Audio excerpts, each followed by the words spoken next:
Eixo do mal no dia de Natal. Sim, somos o vosso último presente.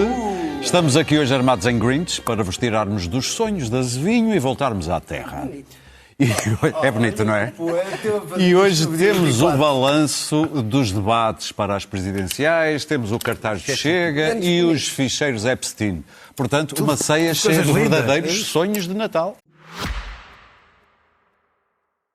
Eu peço-te um minuto que não é de silêncio. Um minuto de cala-ódio que vibra no teu telemóvel. É lá que te convencem que o sucesso é luxo, posse e cilindrada. Dizem-te que o lugar da mulher é em casa e de preferência calada. E se ela sai de saia, então que não saia sem mim. Ouves, ris, partilhas e não pensas por ti. Trava o algoritmo que só te mente. Acredita que ser homem pode ser diferente. Together we can. Vodafone.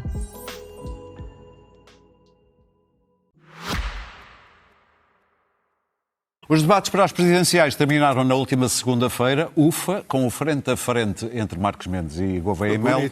E agora mais a sério, Daniel, tu és homem para teres visto os 28 debates? Não? Não. Tu te confessas? Vi cerca de 22, 23. Uma boa média. Alguma revelação? Poucos em direto. Faz mal à saúde. Então vou passar por... Por isso é que estás com ar estranho. Vou passar pelos quatro. Uma grande desorientação. Eu vi por razões Profissionais. Afetivo. Até o último, Henrique Gouveia Melo mostrou a importância da experiência, neste caso da inexperiência, que só é dispensável na política quando se tem um extraordinário instinto, um extraordinário talento natural, o que não é o caso. Ele devia ter pairado sobre os debates e fazer do facto de não ser político uma vantagem, mesmo que perdesse os debates.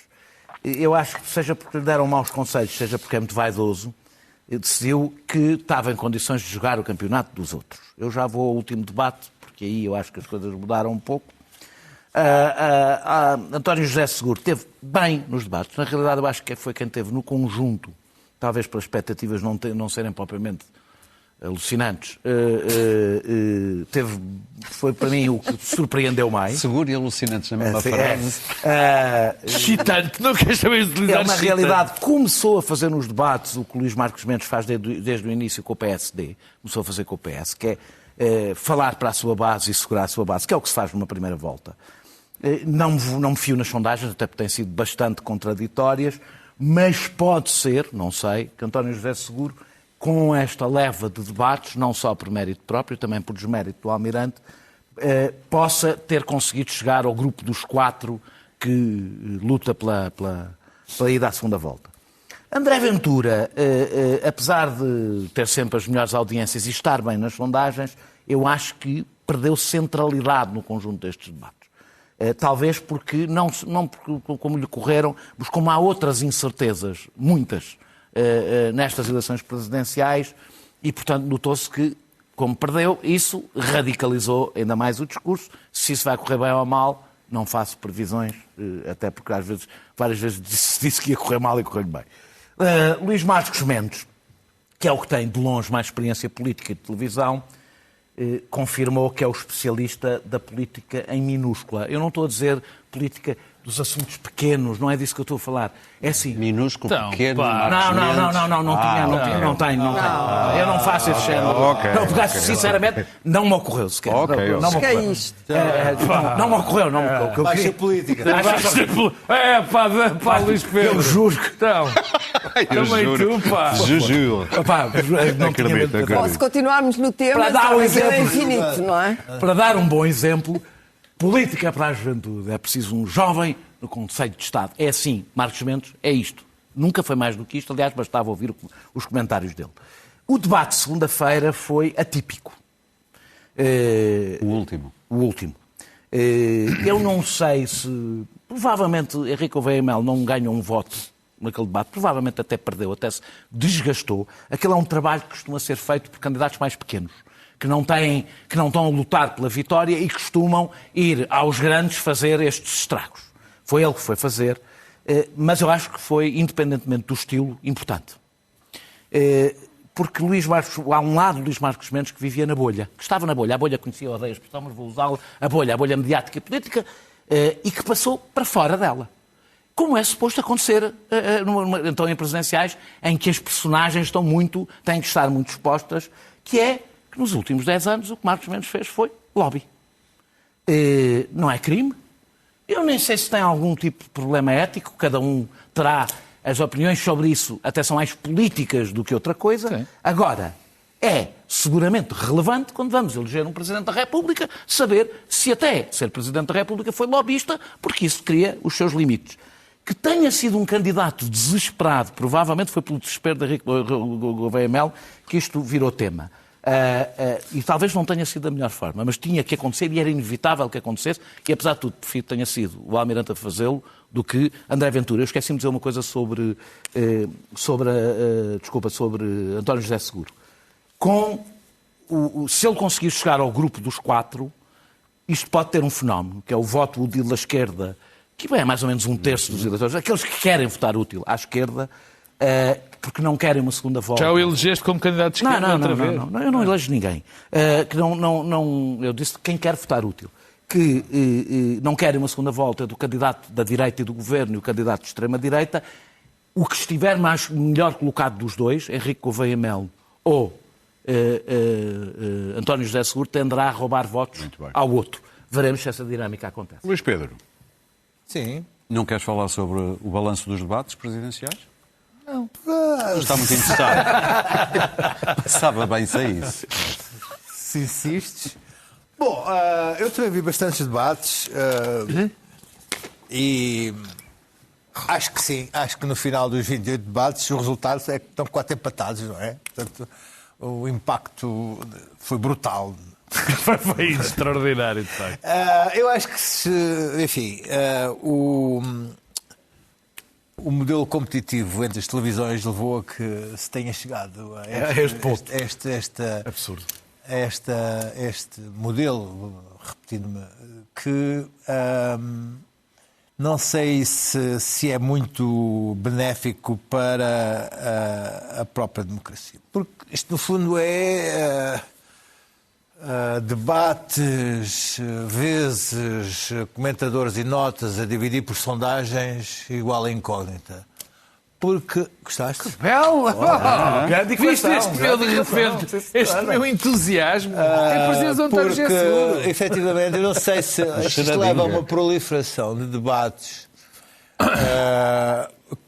em que são 30 minutos de combate, em que depende um pouco do que aconteceu, muitas vezes do que aconteceu no próprio dia e da agenda do dia, condiciona o debate.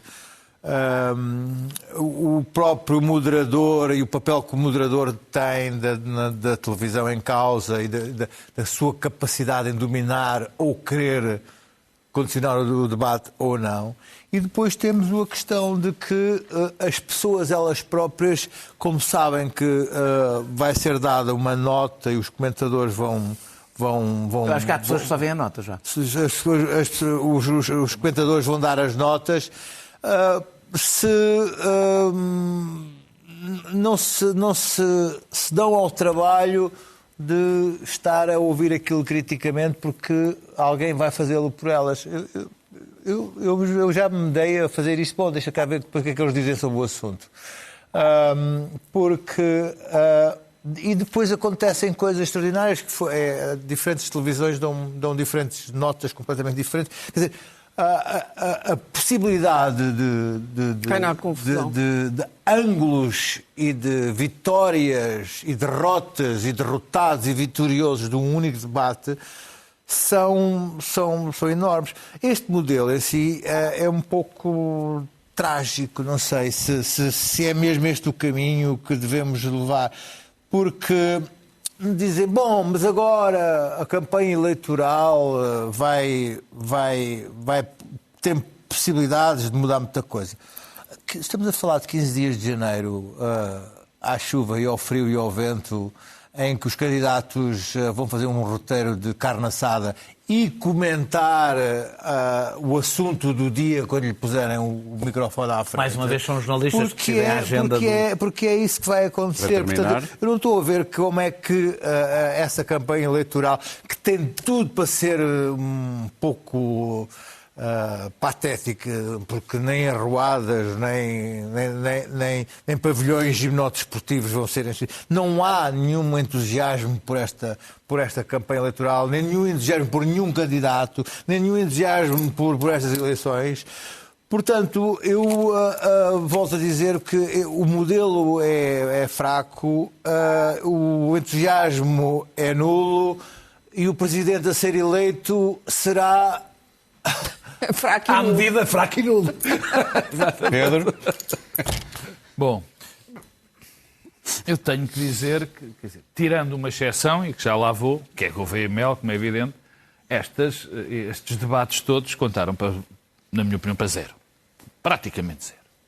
Fica tudo na mesma e que também não era por surpreender, porque são candidatos de segunda divisão para uma eleição extraordinariamente importante, numa altura em que temos o Parlamento muito dividido, com uma força antidemocrática como segunda força partidária, com a situação no mundo que está. Portanto, vamos precisar de um presidente muito forte e nenhum destes candidatos sequer se compara a qualquer dos presidentes que tivemos. Quer dizer, portanto, são pessoas não se comparam a qualquer candidato que tivesse perdido sequer.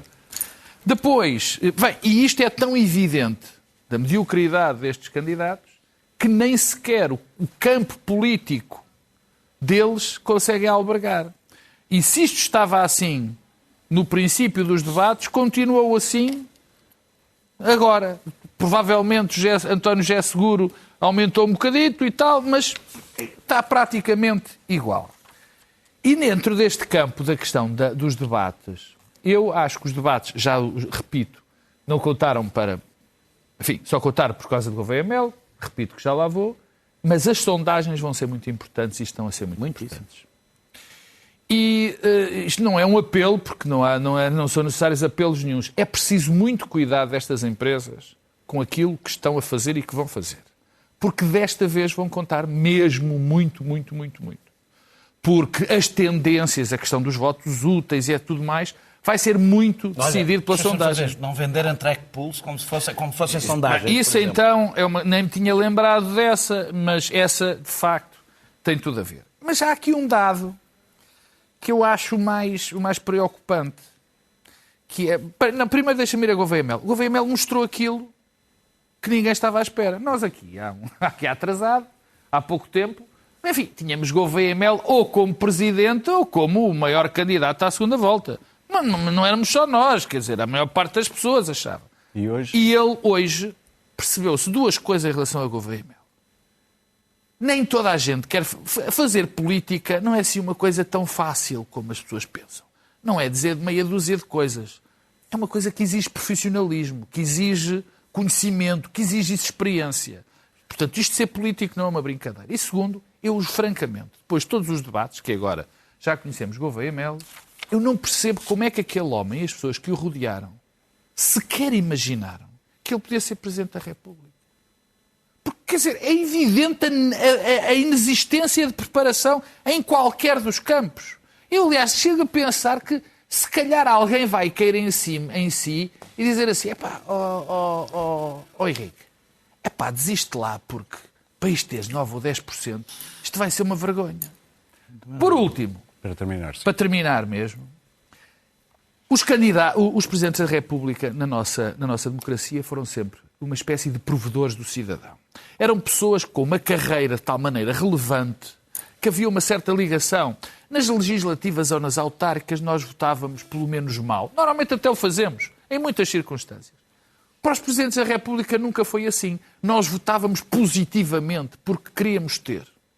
O que nós vamos ter, inevitavelmente, a partir do dia 8 de fevereiro, é um Presidente da República que cerca de 80% dos portugueses mais ou menos desprezam. Muito bem. Isso é muito complicado. Clara.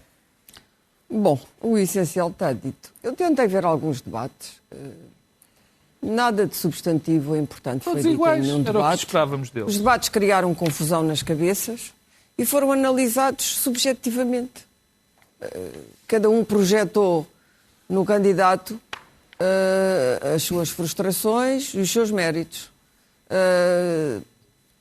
quem assistiu a outras campanhas eleitorais para a presidência, olha para esta, percebe que há um estado de deliquescência da nossa democracia. O que, aliás, explica depois todos os outros fenómenos laterais. Sim, claro. A nossa democracia, neste momento, não é empolgante para as pessoas. Nem a claro, mas havia bons candidatos, nem a atividade política. Não, mas a política já foi uma paixão. Hoje não é. E às vezes parece apenas a pior das paixões, que é a vaidade.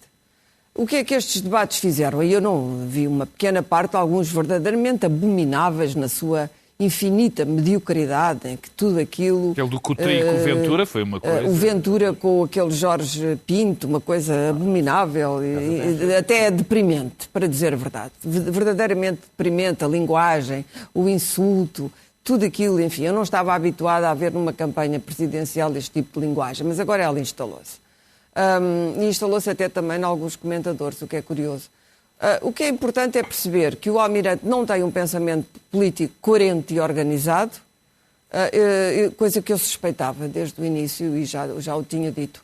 Acho que ele é provavelmente uma pessoa estimável, até com boas intenções, alguma dose de narcisismo, mas não tem pensamento político, não tem. Não conheço ninguém. Assim. E, portanto, aplica-se a frase de Passos Coelho a Marcelo Rebelo de Sousa. É um catavento.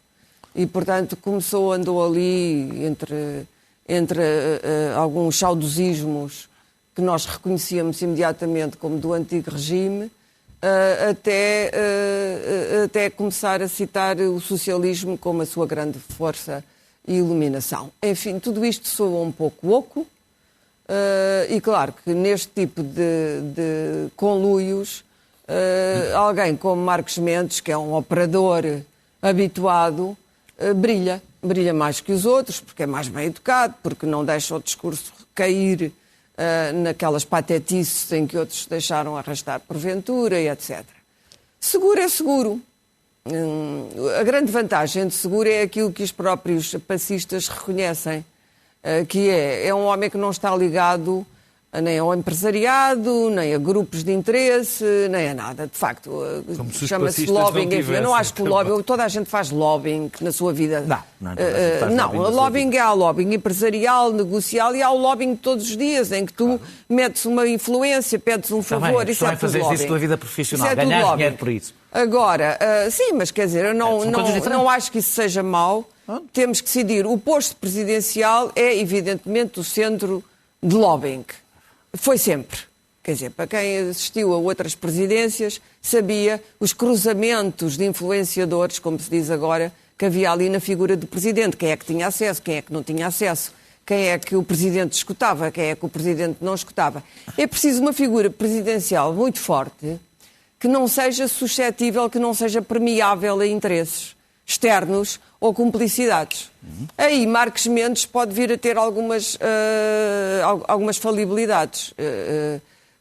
Há uma vida negocial e como advogado e como comunicador, entre aspas, de Marcos Mendes, que está ligada, evidentemente, ao lobbying. E, portanto, isso poderá prejudicá-lo. Aí Seguro ganha. Mas será isto suficiente para eleger Seguro? Acho que não. Seguro também não se percebeu que tipo de candidato é que era. Não tanto por ser de esquerda ou deixar de ser de esquerda, esse não é o ponto, mas porque Seguro consegue, talvez com admirável lisura, dizer as maiores banalidades como se fossem verdades absolutas da filosofia política. E diz aquilo com um ar autoconvencido que para mim é preocupante. Porque ele diz banalidades. Vamos lá ver, eu não quero ser antipática para com Seguro, nem sequer tenho antipatia pela personagem. Mas são banalidades. Era preciso elevar um pouco a fasquia do debate político. Nenhum dos candidatos, enfim, depois há aquela chusma de gente que não se sabe o que é que anda ali a fazer, mas nenhum dos candidatos conseguiu fazer um debate político substantivo, presidencial, litúrgico, que convença as pessoas a votar.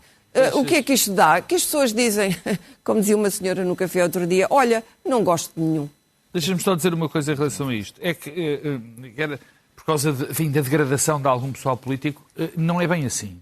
Nós tínhamos vários casos de pessoas que dariam excelentes presidentes da República e que votaram positivamente. E que votariam positivamente. Onde as pessoas votariam. Sim. Nós temos Mas não António estão para Costa, isso. temos Pedro Passos Coelho, temos Paulo Portas, temos Leonor outras Beleza, pessoas. Leonor Beleza. Quer dizer, tínhamos Mas não várias estão para pessoas, isto. mas não estão. O que não é... Quando nós dizemos a degradação do pessoal político, de facto há. Continuamos a ter pessoas muito boas, mas há muitas que não Daniel? querem. É só uma curiosidade, porque eu revi agora há pouco tempo, por causa de uma coisa que estive a fazer, o debate entre Salgado Zanha e Mário Soares e o debate entre Freitas do Amaral e Mário Soares. Bons tempos. E o que era feio, debates que eram feios, eram lindos ao pé disto. Claro.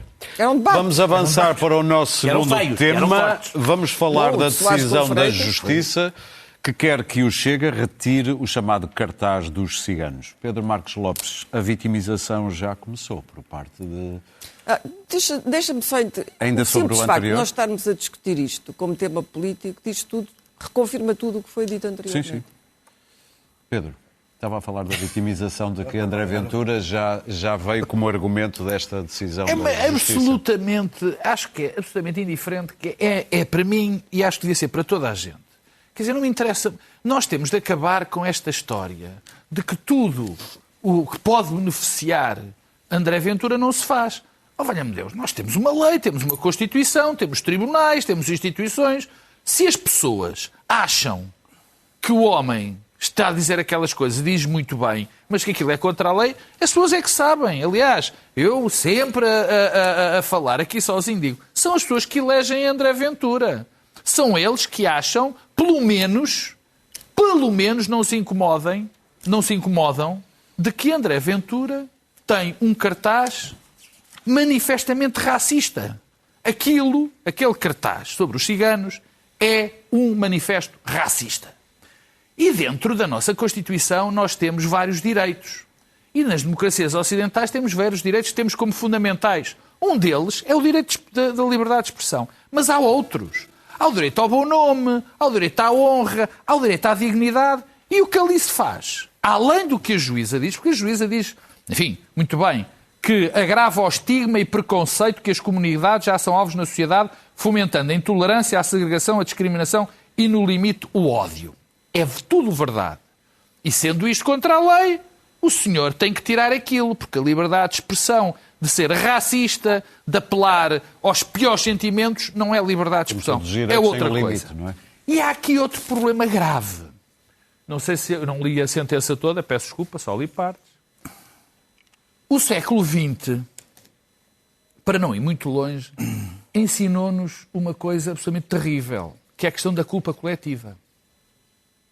A culpa coletiva, o atribuir uma culpa a toda a gente que é judia, ou que é cigana, ou que é homossexual, isto é um caminho sem retorno. A culpa coletiva é a negação de tudo aquilo que nós acreditamos. É que nós podemos ser julgados pelos nossos atos, pelas nossas condutas pessoais. O que André Ventura e o Chega fazem é atribuir uma culpa coletiva, dizer-te, não interessa que cigano é que és. Se és cigano, tens culpa. Portanto, se ele se vitimiza, ou se deixa que se vitimizar, vá para o raio que o parta, porque aqui o que está em causa é a lei e a Constituição. Daniel. Os ciganos têm que cumprir a lei, eu tenho que cumprir a lei, o Chega tem que cumprir a lei, toda a gente tem que cumprir a lei, e cumprir a lei não é só acatar o que o Tribunal decidiu, era, logo à partida, não violar de forma consciente o que está na lei, que foi que André Ventura, que é jurista, fez, e sabia perfeitamente que este cartaz não tinha nada a ver com o cartaz que comparava Luís Montenegro a José Sócrates. E depois ainda veio com aquela conversa do... Não, o cartaz diz que eles têm que cumprir a lei. O Tribunal disse que os ciganos não têm que cumprir a lei. A mim irrita-me um bocadinho... Fazerem de estúpido. Quer dizer, tratam-nos a nós como idiotas e provavelmente até ajudou a sentença a tratar a juíza como idiota, não é? Mas para ele a juíza é o sistema. Como disse o Ricardo depois, é a lei, ele não gosta da lei. Como disse o Ricardo Sá Fernandes, que foi o advogado dos ciganos que puseram, este processo, quem viola e quem cumpre a lei são pessoas e organizações. Sim. Ponto. Não existem leis que são cumpridas pelas comunidades. São cumpridas ou por um conjunto de pessoas organizadas, uma organização, uma empresa, um partido, o que seja, ou pessoas individualmente. Há uma tese que não se deve ligar, aliás, Marcos Mendes defendeu essa tese, que não se devia ligar a isto, porque isto funciona a favor de André Ventura. E então? Ou seja, estamos mal quando a agenda do Chega determina toda a política, que foi o que fez o Governo, na realidade. Permitiu que o Chega determinasse a agenda e as prioridades políticas. Está a democracia e a República bastante pior quando o medo de que a extrema-direita ganhe com qualquer coisa faz com que se ignore a lei e se desproteja parte da população. Porque não está aqui em debate, não é só conceitos, são pessoas concretas. André Ventura joga com as duas coisas, ou seja, quer que todos falem dele e ao mesmo tempo ninguém haja porque tem medo que isso favoreça. E cria uma lei só para ele. Ele acha que devia haver uma lei só para ele. E aquilo que acusa os ciganos, eu acho que se devia fazer um cartaz a dizer os ciganos têm de cumprir a lei. Para ver se percebem que não há uma lei específica. Ciganos. Não há uma lei específica. Não há uma lei específica para o Chega. Aplica-se a todos. Temos ouvido, e com isto termino, temos ouvido muitos... Eu tenho lido vários relatos de professores sobre o que se ouve nas aulas, incluindo nas escolas primárias. Horrível. Insultos, agressões, a repetição de isto não é o Bangladesh como uma frase comum, ditas pelos miúdos. Estes cartazes que estão no espaço público, todos os dias vistos pelos próprios dos ciganos, pelos filhos, pelas crianças ciganas que veem aquele cartaz, isto tem um impacto direto na vida das pessoas.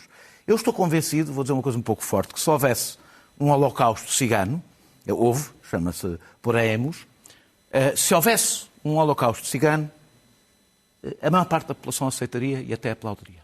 No estado em que estamos, eu leio coisas que se escrevem sobre os ciganos que são iguaizinhas às coisas que se escreviam e diziam sobre os judeus nos anos 30. Com a mesma vontade, com a mesma ideia de que estamos perante um consenso de que há um povo que não presta. E isto acaba sempre mal. Cabe ao Estado defender a lei e a ordem. Vou mesmo dizer, defender a lei e a ordem e, sobretudo, proteger os que são mais sujeitos aos efeitos do ódio. Portanto, esta decisão, independentemente do impacto que tenha no apoio ao Chega, é basicamente dizer isto. Ainda vivemos num Estado onde é a lei que determina as decisões e não os humores das pessoas. Claro. Bom, o efeito que ele queria obter já o obteve. Chegámos ao momento Chega do programa. Há sempre um momento Chega em todos os programas. E na nossa vida civilizacional. Os cartazes do Chega são todos maus. Para mim, isto é o Bangladesh, até é mais ofensivo do que isto. Sim, mas aqui foram os ciganos shithole country, que avançaram com o processo. Como diz o Trump. É um cartaz racista, perigoso, que nega a um país tudo. Identidade. Um país que ele não conhece, onde provavelmente nunca pôs os pés, etc. E, portanto, mandava tirar tudo. Agora vou usar uma frase tipo Ventura. Se eu mandasse, ia tudo à vida, os cartazes todos, em nome de despoluir a paisagem urbana. Não sei se ele tem cartazes daqueles, antes tinha no Alentejo, se ele tem os mesmos cartazes ou não. A despoluição da nossa paisagem. Eu mandava tirar os cartazes todos. E dos outros candidatos presidenciais também, as carinhas deles. Acho que não contribui nada, nem para a democracia, nem para a nossa vida em comunidade. E, portanto, ia tudo à vida. Aqui, por exemplo, bem perto, nas Amoreiras, não há uma espécie de paisagem visual de Ventura que é absolutamente insuportável. Não tem a ver as pessoas é a cara de Ventura, a essencialidade, a centralidade de Ventura no meu ângulo de visão. Estou um bocado cansada. Eventualmente, as pessoas talvez se cansem. Talvez não. Este tipo de agitação, eu devo dizer que os cartazes praticamente no resto da Europa não existem. Ninguém numa campanha presidencial ou numa campanha legislativa já tem cartazes destes. Isto é poluidor, é ofensivo, é ridículo, não presta, torna a cidade mais feia. Portanto, o Ventura e os cartazes iam-se embora, ele ia ter que gastar o dinheiro que o partido recebeu noutro tipo de propaganda. Agora, o tribunal terminou, ele tem que obedecer. Ponto final, parágrafo. Sim, é a mesma coisa, tem que cumprir a lei. Luís Pedro? Bom, os cartazes têm um objetivo racista, são objetos, mas eu tenho um mas. E o mas é que os cartazes utilizam uma figura de estilo em que não são abertamente aquilo que dizem. Ou seja... Tipo um cartaz, os militantes do Chega não podem abusar de crianças. Podíamos pôr aí no coisa, na rua. Deixa-me seguir. Podes pôr tudo. Não podes. O que eu estou a tentar explicar é que aquilo que eu aplico aos outros tenho que imaginar que podem aplicar a mim na questão da liberdade de expressão, e é isso é que eu levanto aqui algumas questões, porque estamos aqui a falar o cartaz não diz os ciganos não cumprem a lei, embora seja o pressuposto. E enquanto figura de estilo, aquilo é um silogismo incompleto. O que diz lá é os ciganos têm que cumprir a lei. Portanto, começamos a entrar num momento em que a justiça vai para além daquilo da mensagem que está colocada em exposição. Aqui, como achamos o cartaz abjeto e como lhe vemos uma intenção racista, achamos bem. Mas se começarmos a virar isso para outras possibilidades e na ideia de que pode haver um cerceamento de liberdade de expressão a partir de silogismos incompletos ou de pressupostos de linguagem, então eu começo a ficar preocupado. Porque a aplicação desse mesmo princípio de que se pode cercear a liberdade de expressão a partir de pressuposto daquilo que é escrito, eu fico preocupado. Porque a questão da liberdade de expressão, e quando se começa a impedir a liberdade de expressão a partir de determinados princípios, eu começo a pensar e se for aplicado a outros domínios e com outras intenções? Posso só dizer uma coisa sobre isso? Temos tempo. Isso acontece sempre. Não há nenhuma avaliação deste tipo de coisas que não tenha um lado de subjetividade, porque isso é impossível. Não há só objetividade a falar da linguagem. Deixa-me só dizer isto. É por isso que, quando tu enches de alegadamente não sei quantas acusações, já nenhum tribunal liga nenhuma ou alegadamente, percebe perfeitamente o que é que o alegadamente lá está a fazer. Há sempre um lado interpretativo. Mas tu compreendes... E não fomos nós. Todas as pessoas, aliás, aquele cartaz, se não quiser dizer o que diz, não é nada, não diz nada. Aquele cartaz, quando foi pensado, foi exatamente pensado para contornar... E a juíza teve em conta uma coisa que deve ter. Mas é que não basta encontrar... A linguagem, quando é utilizada para falar de certos tabus, e os humoristas, não é tabu, os cronistas... O racismo deve ser um tabu. Não, mas falar mal dos ciganos é o menor tabu que existe em Portugal. Colocado num cartaz como uma acusação, se não é um tabu, devia ser. E deve ser, é utilizada. Muito bem. O humor, quando fala dos tabus, utiliza certo tipo de formas. Mas o juiz não analisa. O juiz não analisa. Estamos a discutir. O juiz não analisa. Avançar. O que é incrível é que tu próprio me cerceias a minha liberdade de expressão ao não me deixar falar sequer até ao fim. Portanto, eu não preciso de nenhum juiz. Se não te importas, eu esperei que tu acabasses de falar para Infelizmente não preciso de um juiz. Podemos avançar, estamos com pouco tempo. A minha liberdade de expressão. Vamos ir para o tema da pedofilia. Vamos avançar. Tu já não deixas não interromper. Eu deixei-te acabar e dei a minha opinião. Bem. Agora eu também não posso estar de desacordo contigo, estou só a dizer-te. Então, a única coisa que eu estou a dizer é que nenhum juiz olha para um cartaz de um partido e para o humor da mesma maneira. Porque os juízes, é por isso que são juízes, não são máquinas, analisam o contexto. Vamos avançar para o nosso último tema. Não é visto da mesma maneira. Talvez aquilo que tem mais preocupado Trump, apesar de ele não o dizer, foram reveladas mais de 300 mil páginas de um ficheiro dos chamados Epstein Files, ou ficheiros de Epstein. Clara, não parecem ter beliscado muito Trump, o que veio a público. Não vão beliscar Trump. Bom, os Epstein Files são chamados esgoto inesgotável, não é?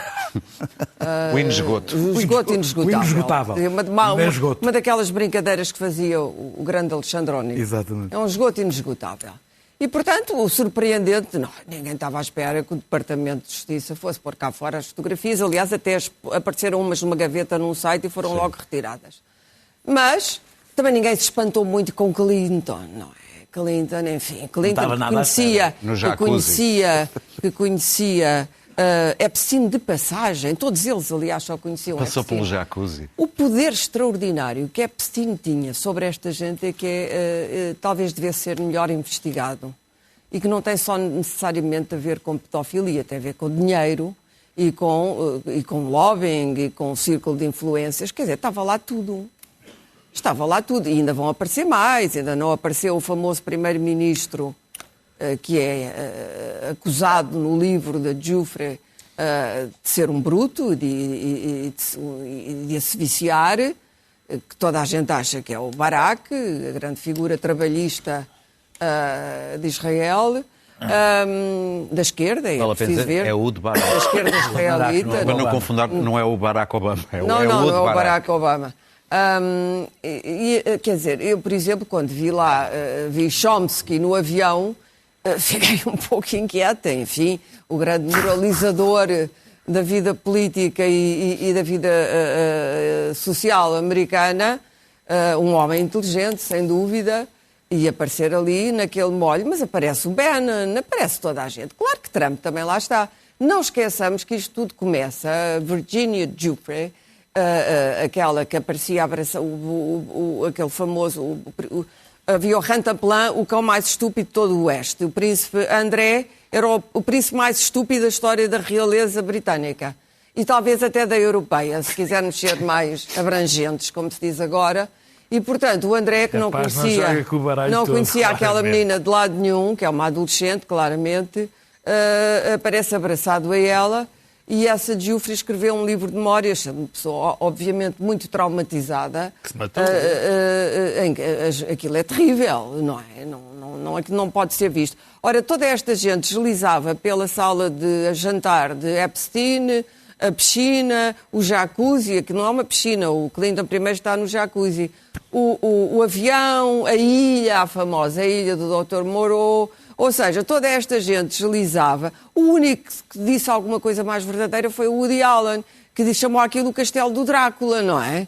E, portanto, percebeu o que é que se passava ali. Não, elas não eram invisíveis, elas serviam bebidas, eram hospedeiras. Esta gente não viu nada. A correspondência do Lawrence Summers, que era um economista democrata importantíssimo, foi reitor de Harvard, com o Epstein, é uma coisa verdadeiramente confrangedora. Ou seja, toda esta gente foi cúmplice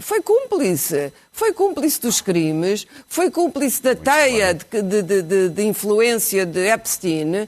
É extraordinário. Quer dizer, tentar retirar aqui Trump, individualizar Trump no meio desta teia, é impossível, porque ainda por cima Trump tem os instrumentos para se proteger. Ou seja, os democratas, mais uma vez, repito, vão ter que arranjar política, uma política que vença a política de Trump.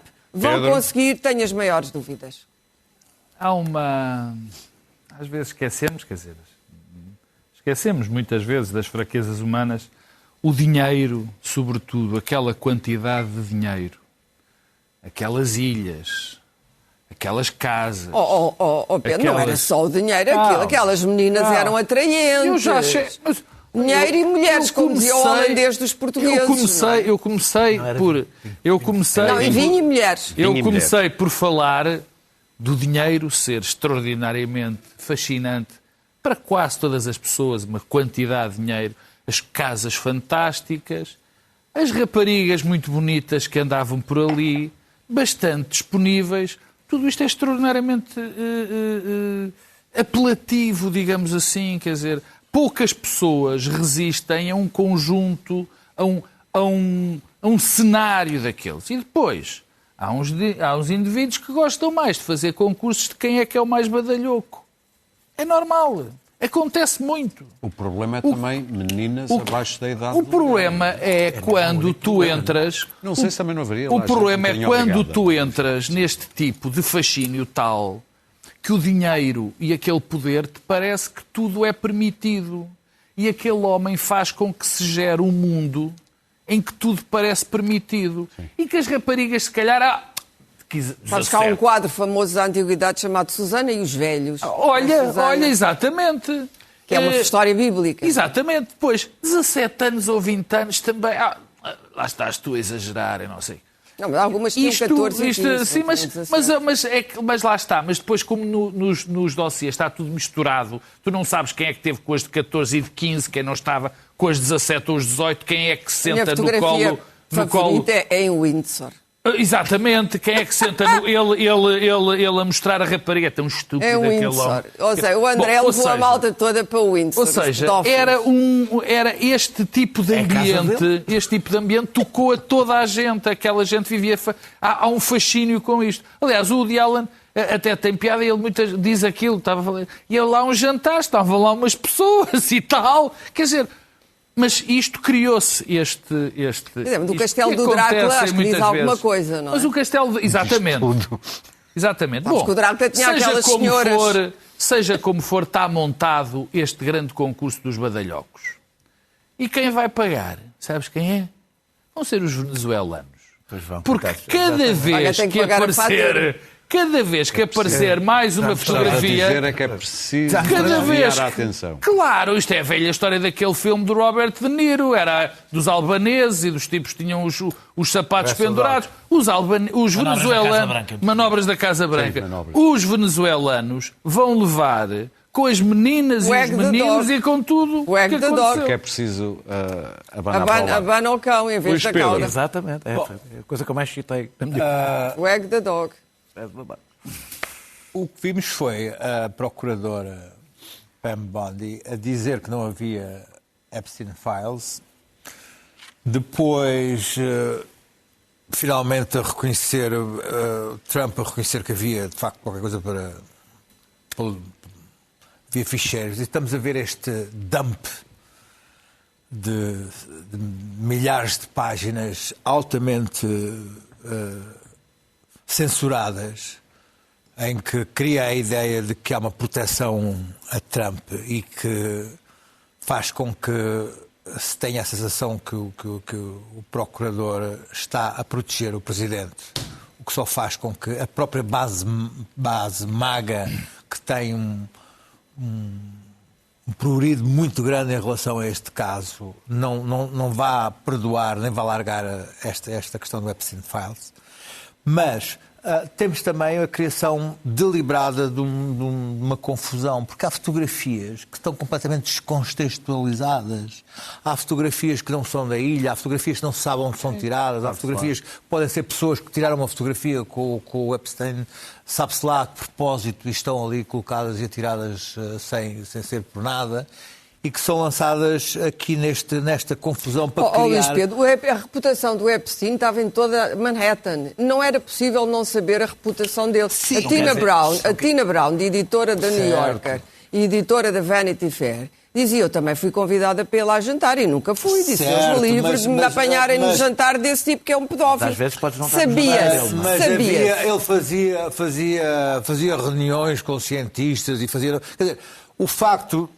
De ir a pousar com uma fotografia com ele não quer dizer que se tenha ido à ilha, digo eu, suponho eu, imagino eu.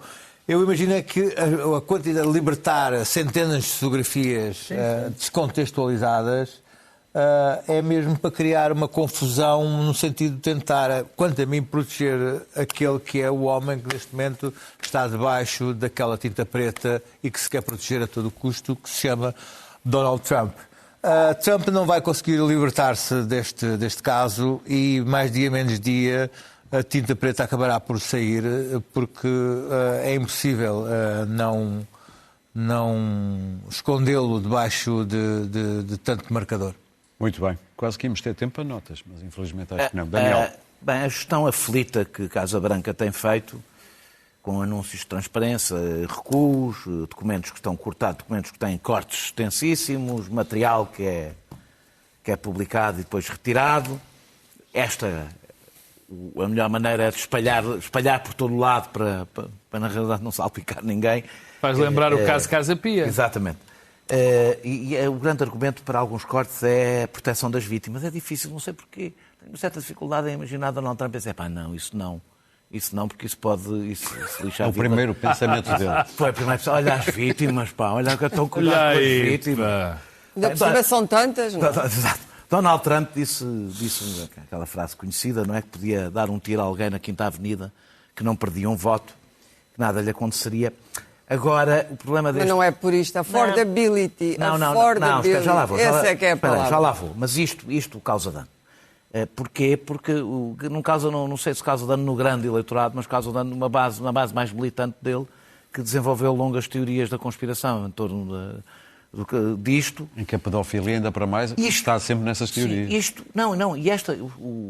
Mas isto confirma que os Clinton são pedófilos. Os ficheiros de Epstein são um símbolo da prometida limpeza do sistema. São um símbolo, tornaram-se um símbolo da limpeza do sistema. E além destes escândalos tirarem a Donald Trump a sua maior arma, que é ir determinando a agenda, portanto, a Venezuela é que se vai tramar no fim, porque como é que é? Entre o útil e o agradável, não é? Ir buscar o petróleo e Junta-se. Não, é o 2 em 1. É um 2 em 1. Putin conseguirá travar de algum modo isso? Não. Não sei. Nem sei se quer. Ele pôs-se ao lado... zonas de influência. Sim, ele pôs-se ao lado da Venezuela, mas é só de palavras. Não, é só para levar para lá o Maduro. É como foi a Checoslováquia para os americanos, quando foi a invasão da Checoslováquia. Este é o teu território, este é o meu território. Sim. Bem, mas continuando... Esta divulgação seletiva fez regressar o Bill Clinton. De qualquer das formas, Bill Clinton é um aposentado, não é? É um aposentado da política. Não tem o mesmo efeito que tem Donald Trump, quando muito o que se consegue dizer é isto era transversal. O problema é que isto sendo transversal coloca Donald Trump no sítio onde ele sempre esteve, que é o coração do sistema. Esse é o problema. É que isto... para uma coisa que é cara à base maga, mostra que o Donald Trump sempre esteve no sistema que diz combater. Por fim, dizer que eu acho que uma das coisas... Há um lado mais político, se quisermos disto, que este caso mostra de forma grotesca como o poder do dinheiro compra mesmo tudo, incluindo corpos de menores, de crianças até, e silêncios perante isso. Dito isto, é este o caminho dos democratas? Não é o caminho dos democratas. Uma das coisas que eu acho que se mostra nos sítios onde se consegue vencer os republicanos é que só se consegue vencer os republicanos... Com política. Com política, e política que tenha a ver com as condições materiais, com aquilo que distingue a esquerda da direita, que são as condições materiais. Nós ainda temos 2 minutos. Distingue já caminhos políticos que os democratas possam estar a apontar? Não, estou desorientadíssimo. Eu acho que isto vai desgastar Trump. Não vai ter depois nenhuma... Mas não vai abatê-lo. Mas não é só mais não abater, não reverte para ninguém em capacidade, porque isso só acontecerá na capacidade. Nova Iorque demonstrou política que tem a ver com a vida das pessoas. Mas o grande debate no Seio Maga não é isto. O grande debate no Seio Maga é entre os tipos antissemitas e nazis, ou proto-nazis, como o Nico Fuentes, que são conspiradores, e os que apoiam Israel. Este é que é o grande debate. Vale muito a pena ver a entrevista do Piers Morgan ao Nico Fuentes. Exato. Podia... Sim, rápido. Pode ser uma coisa muito rapidinha, mas não tem a ver com isto. Mas eu tenho que pedir aos camaradas, não tem a ver com isto. Vou-me aproveitar para meter a minha nota. Eles deixam porque não trouxeram a Aqui atrasado, aqui há 2 ou 3 dias, o Fernando Alexandre foi injustamente... O Ministro da Educação foi injustamente acusado porque foi tirada uma parte de um discurso dele que de facto não tinha nada a ver com o total do seu discurso. Aliás, eu tenho que dizer... Mostraram uma parte, não mostraram outra. Eu tenho que dizer que o Fernando Alexandre é um excelente ministro e seria um excelente ministro em qualquer cargo. E, portanto, está a fazer um bom trabalho. E aí também está a fazer um bom trabalho. E as declarações dele nada tinham a ver com aquilo que foi dito. E, portanto, eu continuo a defender Fernando Alexandre. O que eu não posso defender é esta campanha que há... Por causa disto, Fernando Alexandre está a fazer contra a RTP e a pôr em causa os jornalistas da RTP. Até porque este governo é useiro e vezeiro a fazer uma campanha contra a RTP. Daniel, 10 segundos. Estão a acontecer coisas estranhas na Câmara Municipal de Lisboa. Os vereadores do Chega aprovaram, portanto deve ter sido o único partido que aprovou um regimento que reduz o seu próprio poder de intervenção, aprovaram sem nenhuma contrapartida o orçamento e agora houve a devolução, que é bastante grave, que é as crianças portuguesas terão prioridade nas creches, ou seja, espero que também os pais das crianças deixem de pagar impostos, os imigrantes, porque pagam. Dizer só que eu, desde que o Chega escolheu um nome pouco forte para a Câmara, que não tenho a menor dúvida que há um acordo secreto entre Carlos Moedas e André Ventura. Muito bem, está feito este eixo do mal de Natal e nós estamos cá no primeiro dia do ano, ou seja, voltamos para o ano na próxima quinta-feira.